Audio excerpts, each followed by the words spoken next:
మీ ఉత్పత్తికి పోటీ మరియు లాభదాయకమైన ఎగుమతి ధరను నిర్ణయించడం చాలా ముఖ్యమవుతుంది. పరిగణించవలసిన కొన్ని అంశాలు ఇక్కడున్నాయి. ఉత్పత్తిని తయారు చేయడానికి అయ్యే ఖర్చును, వస్తువులను ఇంకా శ్రమతో సహా లెక్కించండి. ఆపై సురక్షితమైన మరియు ఖచ్చితమైన ప్యాకేజింగ్ ధరను జోడించండి. దానికి వడ్డీ లేదా ఫైనాన్సింగ్ ఖర్చులను కూడా జోడించండి.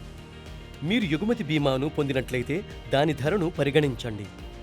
మార్కెటింగ్ మరియు ఆర్డర్లను పొందడంలో అయ్యే ఖర్చులను కూడా పరిగణించండి. ఎగుమతి పత్రాన్ని సిద్ధం చేయడంలో ఏదైనా ఖర్చు ఉంటే దానిని కూడా పరిగణించండి.